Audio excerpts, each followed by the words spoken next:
The following podcast contains mature language and discussions that are not suitable for younger audiences. The opinions voiced in this podcast are our own. We are not experts on the topic we present, but have conducted our own research. Listener discretion is advised.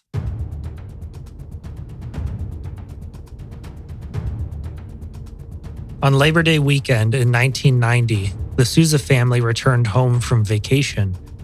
That very night, someone broke into their home and attacked them. Lora Sousa, the mother, survived the attack. However, her daughter was not so fortunate. Her body was found the next day amidst the brutal crime scene. How was someone able to get away with such a heinous crime without being seen or heard? We will unpack the details of this case in this episode. Welcome to the Strange and Undecided podcast.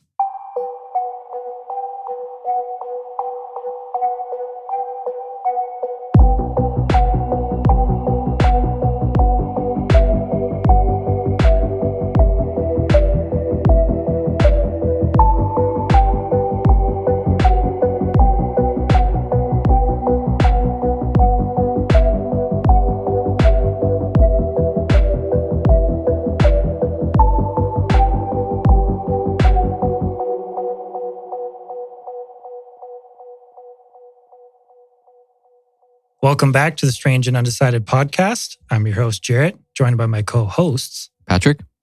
Good evening, guys. I'm Brandon. Well, I hope you guys had a good week and that you're prepared for this episode. So this is a true crime episode. Brando, you haven't obviously done one of these yet. So for this episode, we're going to be covering a case that was recommended to me by a friend of mine. It's the case of Leah Sousa from Cumberland Beach, Ontario. Have either of you ever heard about this before? Yeah, you told me about it this week. You said you were going to cover it for the next podcast, so I just assumed that we were going to be talking about it today. I didn't do any research because I wanted to come in with a fresh mind. So here we are. I've never heard of it, so let's get down to it.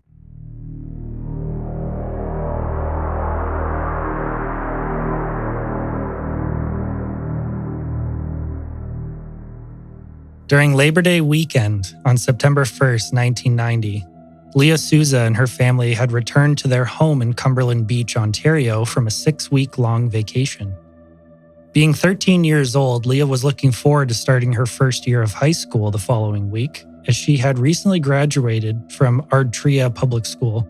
Exhausted from the vacation, Leah's mother, Lora, who was 36 at the time, had placed her son, 9-month-old Michael, into his crib, which was located right next to her bed, and she got into bed herself to get some rest. Exhausted from a vacation. Yeah, well, if you're gone for 6 weeks, that's... Time for another vacation. Leah slept on the couch in the living room of her home.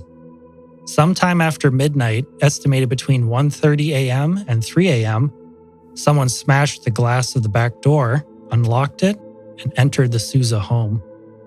The intruder assaulted Lora and beat her in the head, causing blood to spray all over the room. She was eventually knocked unconscious. It's not clear, but at some point during the attack, Lora tried to call 911. However, the intruder must have noticed this as the phone was found in pieces with blood all over it.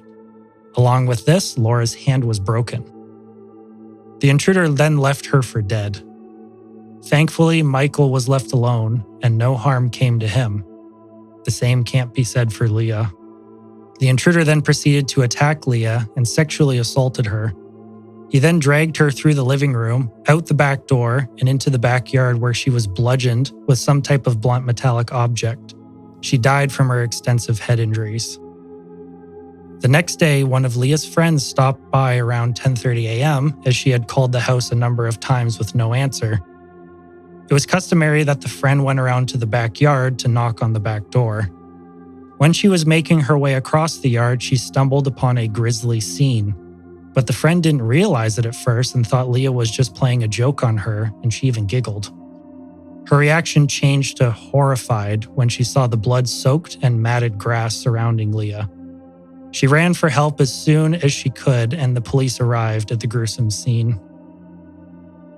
Fortunately, Leah's mother, Lora, clung to life and was still breathing. However, she had sustained severe head trauma. She was rushed to the hospital where she received immediate medical care and would spend 3 weeks there recovering from the attack. Lora had received blunt force trauma to her head, and a part of her skull was shattered and would later have to be reconstructed with plates and screws. She also has difficulty to this day with vision in her right eye.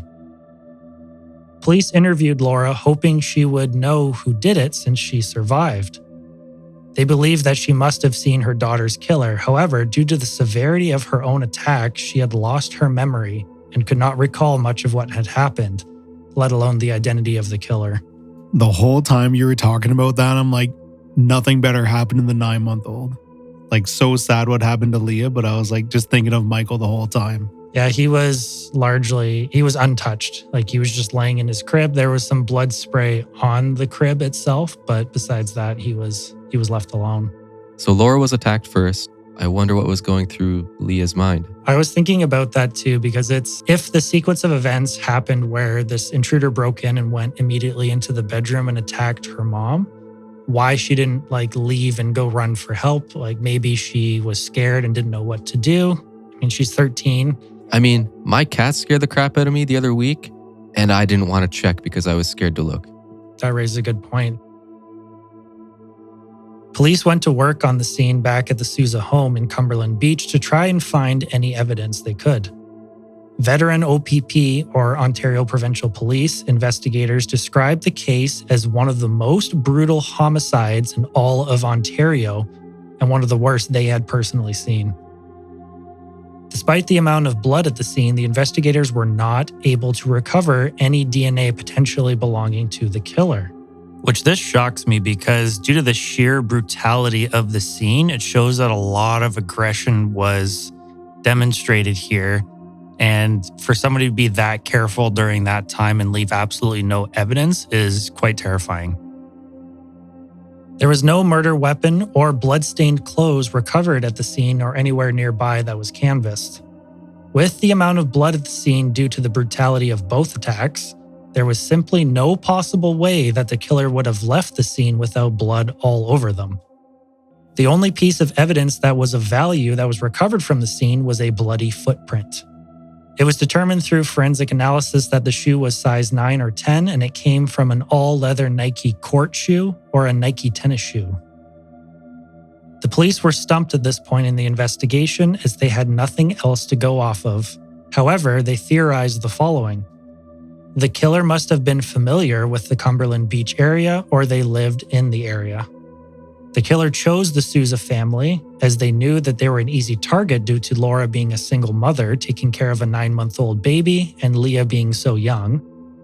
As stated before, the killer would have been covered in blood. Therefore, upon fleeing the scene, somebody might have noticed.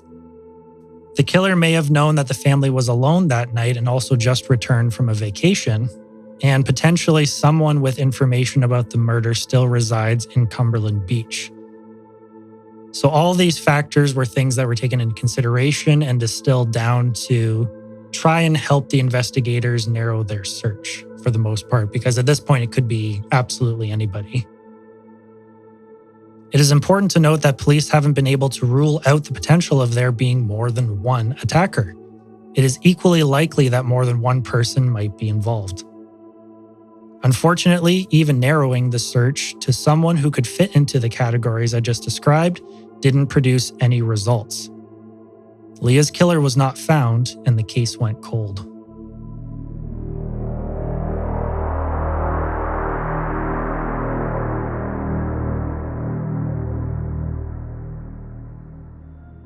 For an idea of the town, Cumberland Beach is located approximately 1.5 hours drive north of Toronto.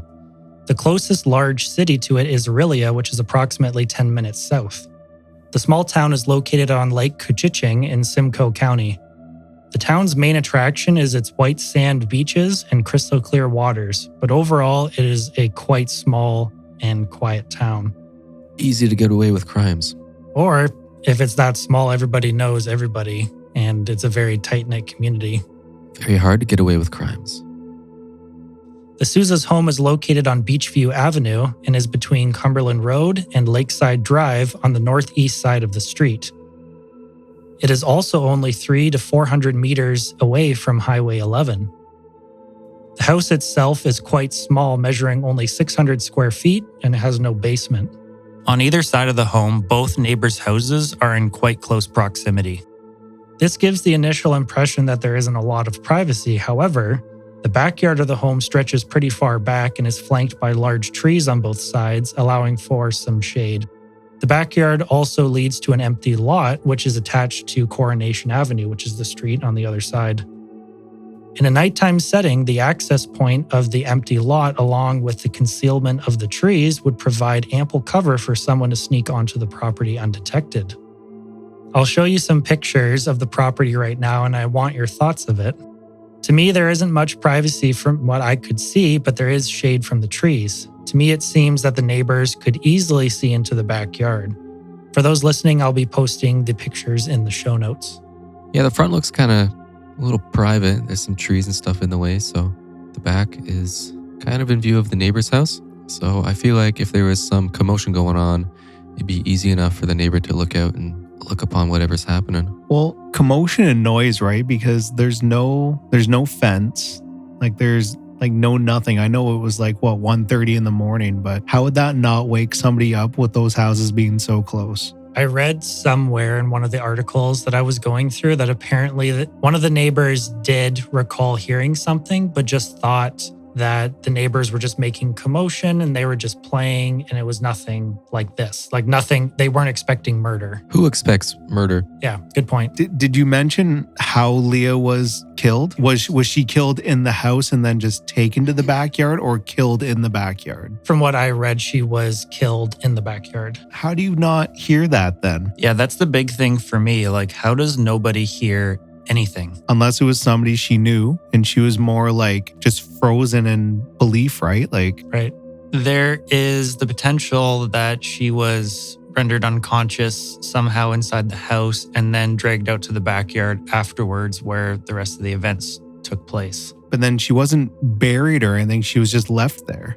So there wasn't much planning there, right? Like, my theory, why would you drag somebody out of the house in view of the neighbor's house? I think that she was trying to escape and he ran after her and he finished her in the yard because that's where she ran to. The police investigators, the storyline that they have come up with is that she was dragged. And I think that was evident because there were blood streaks in the house that belonged to Leah. Basically, they were able to say, okay, she was taken from this location and pulled across the floor because of the streaks that were found. So clearly he had some type of motive to either dispose the body or take it somewhere else. And then he just, got scared and left it. Because why would you just drag it out into the middle of the yard and leave it there? Unless you wanted it to be found.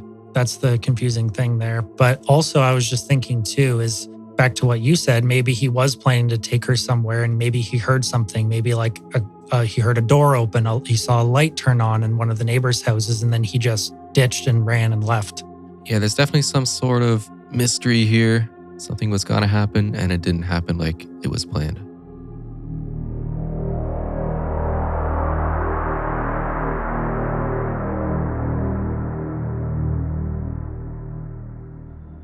As stated before, the case went cold and has remained unsolved this entire time. The case is one of the longest ongoing investigations in the history of the OPP, with approximately 1,500 police interviews conducted since 1990. The OPP have commented saying, quote, "The brutality of the crime was off the scale," end quote. The fact that the family was asleep during the time of the attack gave them no chance to defend themselves. Despite Lora not being able to remember the attack, she has tried to do everything in her power to remember. In an interview, she said, quote, "I really want to remember because the police have not been able to arrest the murderer," end quote. So in an attempt to remember, Lora was willing to do just about anything. She tried hypnosis to see if this altered state of consciousness could help her remember. So what do you think of like hypnotic regression as a possible means to bring back these repressed memories? The thing with hypnosis is that it's not a tried and true method. Like, it works for some people, it doesn't work for other ones. There's no consistency with it whatsoever. However, if it does end up working, I can't say anything against it. Like, it works. She went as far to try sodium pentothal, which is commonly known as truth serum. It is highly controversial. However, this didn't stop Lora. Ultimately, both methods failed and she wasn't able to remember any more than before. She was even told by doctors to give up. Lora persisted despite being told to stop. She wanted to try something else, so she made her way to a lab in Sudbury, Ontario, headed by Dr. Michael Persinger, who was a professor of neuropsychology at Laurentian University and a renowned expert of the human brain. His method to try and retrieve Lora's memories involved the use of magnetic fields. When these magnetic fields are applied to the brain, it may activate neurons that have been damaged in some way and potentially bring back memories. The magnetic field was applied through a helmet apparatus to the right hemisphere of Lora's brain where she was beaten. Unfortunately, this did not work either. More attempts were made with the same results, and no memories came back to her. Well, I'm not surprised it wasn't. You said blunt force trauma to the head. Yeah. That's a brain injury. There's no remembering anything after that. What's the extent of her memory loss? Short term, long term? It was short term. She still has complications with memory. Can she remember like her childhood per se, like memories from back then? Yep, that stuff hasn't been affected. It's mostly just this specific night she doesn't remember at all. So I'm going to show you a picture here of her injury. This was 3 weeks afterwards. Again, this will also be in one of the articles that I post in the show notes. So yeah, as you can see in the picture on the top right, kind of the front area of her head, that was, I think, the worst spot that was affected. And that's where she got the plates put in later, and she had screws put in above her right eyebrow as well. And her face here, this is 3 weeks after the attack. And she's still, like, her face looks pretty swollen, obviously. Yeah, under her eyes is all bruised. So, she was in some serious trauma. I don't even know how she's alive after seeing this photo. Yeah, it's pretty gruesome. From a neurobiological perspective, memories are not stored instantaneously. It takes the brain as long as 30 minutes for a memory to be formed, essentially. With the type of injuries Lora sustained, Michael Persinger commented and said that it would be akin to somebody shutting their computer off without saving anything. Since Lora was attacked so suddenly and so quickly, her brain may not have had enough time to form these memories, and therefore, they are gone forever.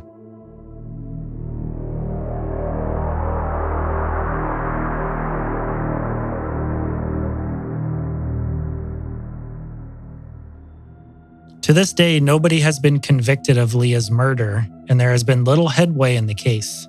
But the OPP aren't without some ideas as to who the suspect might be. As stated before, police narrowed their search down and theorized that the person who committed this crime had to be from the area and specifically chose to attack the Sousa family or even knew them personally. They did have some suspects in mind. One person that police were interested in talking to was a man named Brian Timothy Elson. He became a person of interest based on his criminal history and was interviewed about the murder multiple times. Only 4 months after Leah was murdered, Elson stabbed 17-year-old Sandra Bannister in the chest with a knife, killing her at a party. He was arrested and convicted of manslaughter. He served 6 years in prison for the murder. I tried to find information pertaining to this case, but couldn't really find anything immediately online. It does seem strange to me that he was convicted and sent away for only 6 years. After his release, the courts granted police the right to monitor his activity for 3 years. During that time, he did not do anything suspicious, and eventually police had to stop watching him. Police were interested in Elson for the obvious reason that he killed a girl close to where Leah was killed, but also that Elson's grandmother lived just down the street on Beachfront Drive, which is extremely close to the Sousa household. Police believe Elson was in Cumberland Beach during the night of the murder. W5 from CTV News were able to track down Elson and found him living in Orillia. They interviewed him about Leah's murder, and he said that police accused and arrested him for the murder, but released him later as he told them that he didn't do it. He told W5 that he was at a party and there were 60 people who could verify his story. He then told them, quote, "All I know is I had nothing to do with it." Do you think justice was served in the case of the 17-year-old? You wonder if there was some sort of deal in there maybe, because 6 years, that doesn't make any sense to me. It seems awfully short, and the The consensus online about that is that it was awfully short. So I am interested if I could ever see the details of that case and why that decision was made. I would like to see that to understand better why the decision was made. So another theory exists in the form of a book called A Viable Suspect, the story of multiple murders and how a police force's reach proved too short for Canada's most notorious cold case. The book was written by retired OPP officer Barry Rule, who believes that a serial killer, who he calls Larry Talbot as a pseudonym, could be responsible for Leah's murder. Not only her murderer, but other murders in southwestern Ontario involving young girls and women. This isn't the first time we have heard of Barry Rule or Larry Talbot. Back in the episode on the murder of Lynn Harper from Clinton, Ontario, Barry Rule refers to Larry Talbot as being a viable suspect in her murder. If you are interested in listening to that case, that's episode 7. Where did you come up with the pseudonym, Larry Talbot?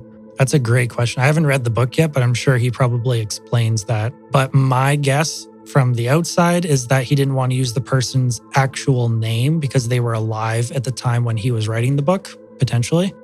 And if he's never been convicted, you can't just start writing stuff in a book saying this person did this person did this person did this, and they actually have never been legally convicted. So he's narrowed it down to a specific person. He just doesn't want to use their real name. Yeah, exactly. For context, Larry Talbot was a traveling salesman and was a regular on the highways of southwestern Ontario. Since Leah's home was so close to the highway, this may have been the perfect spot for Talbot. The house was close to the highway, so he could get away quickly afterwards if he was planning to murder someone. He was always suspected of killing young women across Ontario, but no evidence led directly to him. He was investigated for unrelated crimes at some point in time and was discovered with a rape kit in the trunk of his car. This consisted of knives, gloves, tape, rope, and a mask, among other items. In 1971, according to Barry Rule, Talbot had broken into his cottage in Sauble Beach and attacked his fiancée. Fortunately, Rule was able to intervene before any damage was done, and he arrested Talbot. Wait, what? So Rule has a personal vendetta against Talbot. That's what it came across to me as. This guy breaks into my house once, tries to wrong me. I'm going to frame him for all the murders in southwestern Ontario. I mean, it kind of comes across that way. Again, I haven't read the book yet, so I can't really comment on that. But just from an initial impression from what I saw, I thought that to be a little bit strange. Either that or it's a giant coincidence and he is actually the serial killer and he stumbled into the wrong guy's house. Why do you have a rape kit in the back of your car, though? Unless you're trying to do something like that. Like, it's just... That was the most alarming thing I heard. Man, that's such an odd scenario. I don't know what to think now. Yeah. When Barry learned about the Leah Sousa murder and how the perpetrator entered the house, he couldn't help think about how Talbot broke into his own cottage 21 years earlier in an identical fashion. Unfortunately, Larry Talbot had passed away before he could be interviewed about the murder of Leah Sousa. So did 21 years pass before this guy suspected Talbot of a Sousa crime? Yes. So for 21 years, he kind of forgot about this Talbot guy until this Sousa crime happened. Yeah, so basically from what I read is that Barry was in some form of meeting and he learned about the Leah Sousa case from that, and it kind of just clicked for him. And he was like, this sounds very similar to this Talbot guy that I've been tracking for all these years. Man, it's like part of me believes that there's no such thing as coincidences. And like this was kind of meant to happen in this way. And the other like skeptical part of me, it's thinking like this guy does have a vendetta, but I don't know. Just got me thinking. I really want to read that book now. Man, this got interesting. My wheels are turning. The next possible suspect comes from Lora.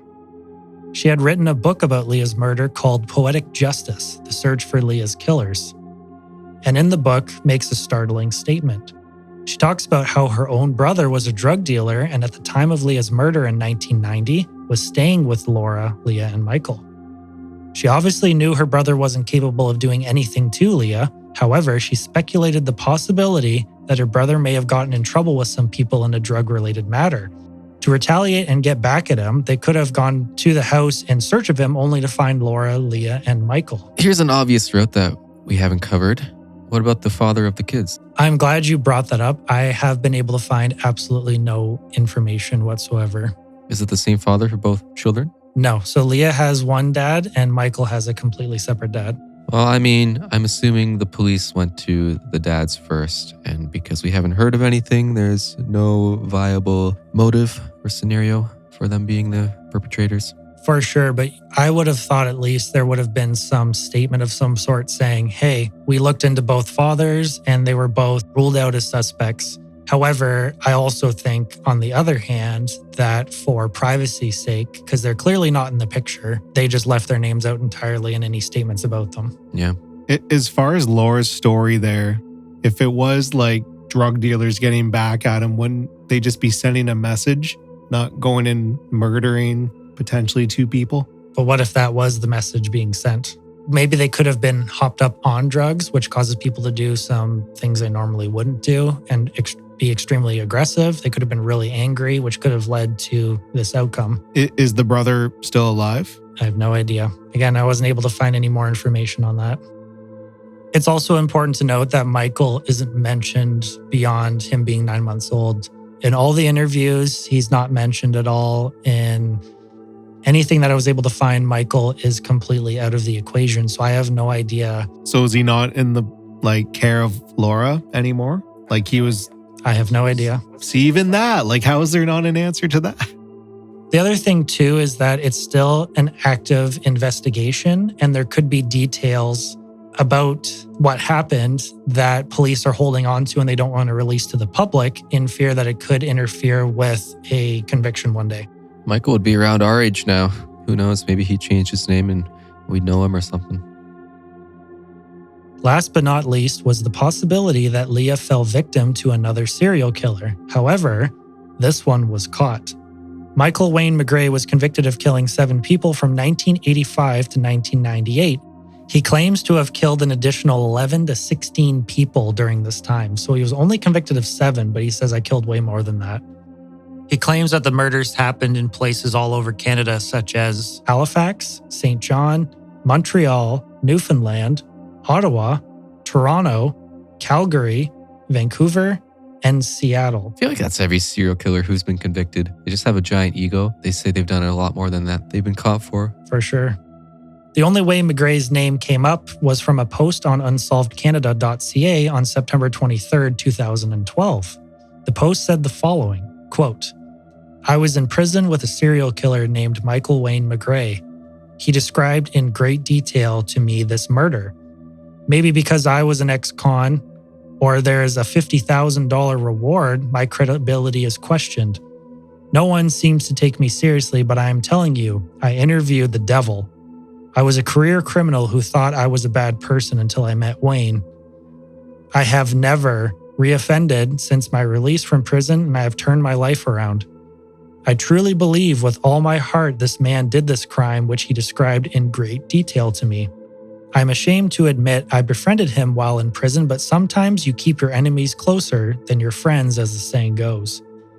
I grew up in a small town on Vancouver Island and had no way of ever knowing about this crime. I don't care about the reward money, although I would not refuse it. I have looked into this crime and I think the family deserves closure. McGray told me if he was ever questioned about this crime, he would not deny his guilt. Please, someone hear this. To me, this one is interesting because on one hand, it's not Michael Wayne McGray's MO to use a blunt metal object like a tire iron or a crowbar to commit murder. The murders he committed were by stabbing victims with a knife. On the other hand, he also claims to have had an accomplice with him on a number of murders. This supports the theory that there may have been more than one intruder who attacked Lora and killed Leah. But that's all these ended up being, just theories. Nothing panned out and the police were no closer to catching the killer. But that doesn't mean that police have given up. In fact, they have kept the case open and are hoping somebody with information comes forward. Quote, we will continue to work this file and I'm confident we'll find the people responsible. End quote. The idea of it being Wayne is intriguing because you said literally all they found was a footprint. Sounds like somebody's done it before. They couldn't find anyone's blood. I don't know. Out of all the stories I've heard, that one sounds the most plausible. That is a great point, because when investigators went to the Sousa home, like the crime scene, they said it looked like somebody had done this before, the breaking and entering and how they executed everything. The other thing I want to note too is that with the two people theory, it's a little bit difficult because it was such a small house. Keep in mind, it was like 600 square feet, as I mentioned before, and fitting two people in there to commit this attack might have been difficult. However, it might answer your question from earlier about, so they went in and attacked Lora first and then attacked Leah?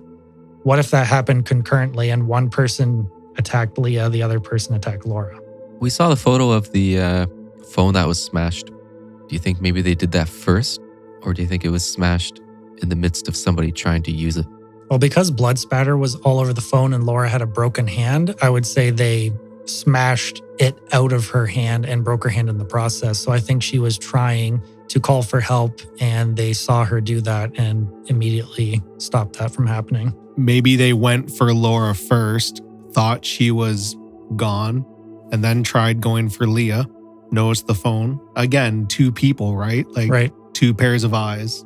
It sounds hard to believe that in the midst of an attack, you have the time and strength to get out of this person's attack to reach for a phone in the first place. Yeah, it's incredibly sad that Lora can't remember anything. She can't even describe the sequence of events, which could very well help police in figuring out what actually happened. And did you say in the very beginning it was literally the day they got home? Yep. From a vacation? Yep.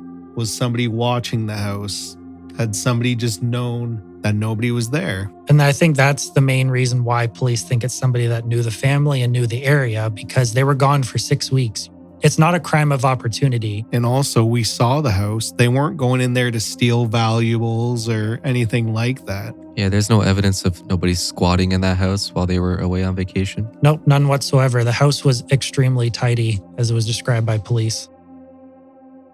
Lora also knows there's someone out there with information and begs for them to come forward and tell police what they know. In an interview, Lora described her grief and pain. Quote, "I'm screaming inside. There's a cold-blooded killer out there, someone who knows what happened to my daughter, and they haven't come forward. How would you feel if your only daughter was raped, brutalized, and murdered? I am lost here on earth. I often feel I don't belong here, and that I should be in heaven with her."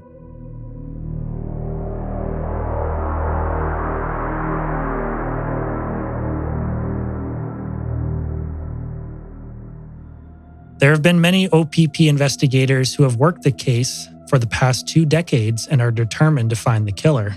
In 2008, their efforts may have paid off. Around the end of August, the OPP got a fresh tip from an anonymous source telling them that they'd been looking for the murder weapon in the wrong spot. Instead, they needed to be looking in the ditches along Highway 11. It is important to note that the police were willing to try anything. Quote, "No matter how insignificant a piece of information may appear, it may lead us to the clues we need. Nothing is insignificant." End quote. 6 OPP officers were dispatched to sweep the area. They searched the suspected area side by side in a grid-like fashion around an area measuring 140 meters wide. They raked through brush and foliage in hopes that they would find the blunt metallic murder weapon. The OPP said, quote, "We believe we're looking for something like a crowbar," end quote. Sadly, the search turned up nothing and police went home empty-handed. Originally, there was a $25,000 reward for anyone who would assist police with information that would lead to the arrest and conviction of the person or persons responsible in Leah's case. It was later increased in 2008 to $50,000 and remains in place to this day. Police hope that by increasing the reward from $25,000 to $50,000, this could increase their chances of getting some information. A billboard campaign was also set up on Highway 11. The billboard shows a grade 8 graduation picture of Leah with the following question next to it: "Do you know who killed Leah Sousa?" In addition to this increased incentive, the police have noted in interviews that the development of new forensic technology has given them a new chance to test evidence left at the crime scenes back in 1990. In traditional forensic testing, nuclear DNA is used. However, it might not always be available or found at the scene of the crime. Instead, mitochondrial DNA can now be tested to determine who it belongs to. From Leah's case, a sample of this was sent to the laboratory in Pennsylvania to see if any other DNA could be detected. You can probably guess by now that the new efforts have not been successful yet. Overall, Leah's case remains unsolved to this day, and there haven't been any further updates from the police. We can only hope that in time someone will say something, sooner rather than later.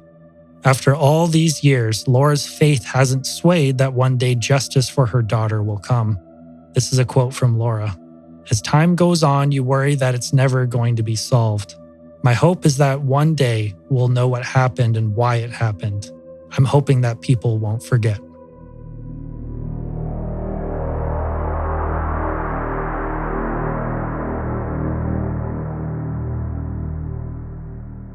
Good on her for keeping the faith, right? Like after 20 something years to keep reliving it and like seeing that billboard, like who knows if does she still live there? So she's moved very far away from the house and she won't go back. But she's an incredibly strong person throughout this entire time, and her dedication to everything, it's very admirable. The main thing I want to touch on here is that this murder was so significant that to this day, it still is talked about by the community of Orillia and Cumberland Beach, just how tragic it is, and it still scares people. So, Brando, let me ask you a question, because I don't think we've ever talked about this. Are you superstitious at all? Do you believe in the idea of like a bad energy?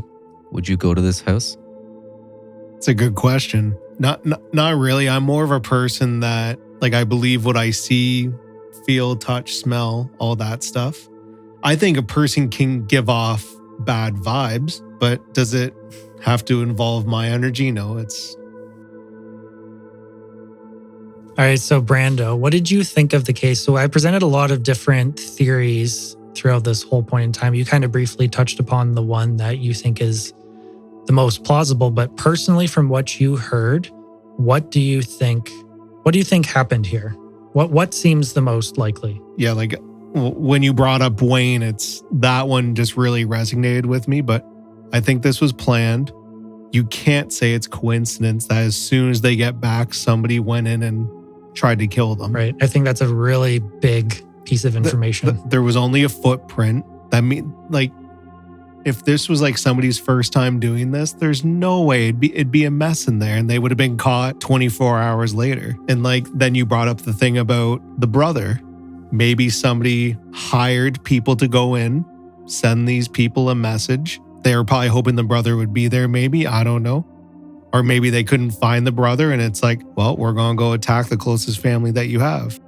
I think that's what happened personally, and it really sucks that they couldn't find anything. And I really do think it was two people. I think that would have been way too difficult for one person. Maybe if Leah was like a little younger, maybe, but like, as you said, 13 years old, maybe she froze a little bit, but I think she would have been able to run out of the house, run to a neighbor that's 2 seconds away. Like, there's no way one person did this. Pat, do you agree with Brando, or do you have some differing opinions? Honestly, I have zero personal opinions on this case. It's so strange. Every scenario is equally plausible, in my opinion. I want to hear more about this Talbot thing, because that's just the craziest thing I've ever heard. Well, maybe we'll do an episode on this Larry Talbot.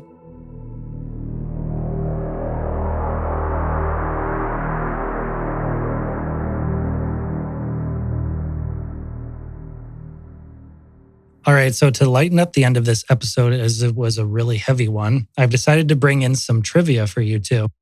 This is Pat versus Brando, and as the episodes go on through this year for this season, there will be a running tally of the amount of times each of you wins.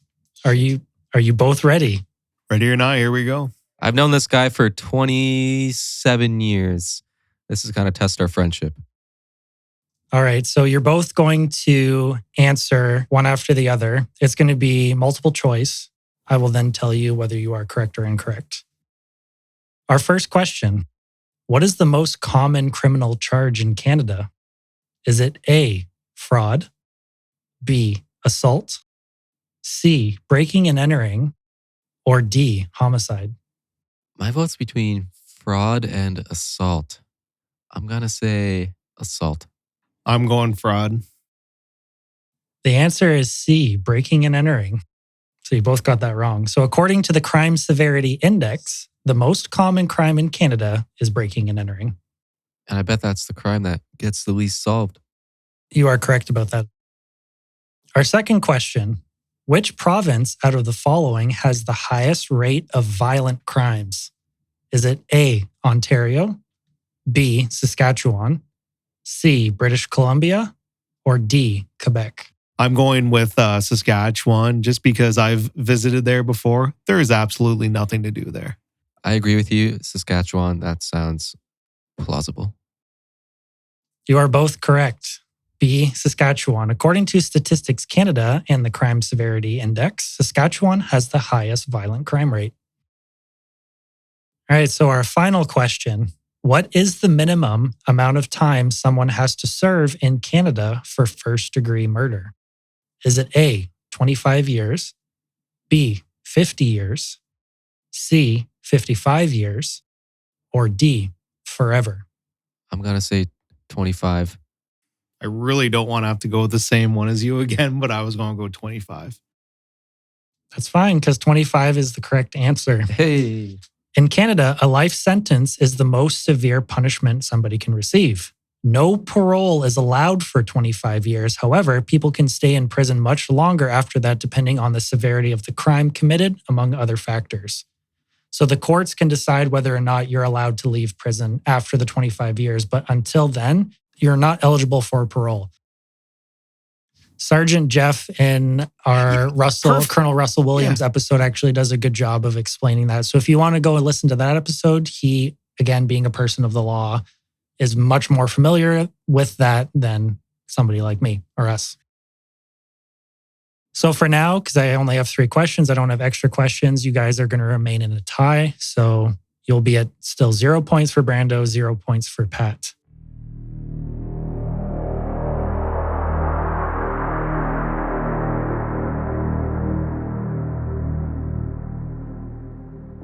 All right, so that's going to end the podcast for the night. If you have any ideas or want your story featured on the show, please email us at strangeandundecided@gmail.com. As always, thanks for listening. And good night.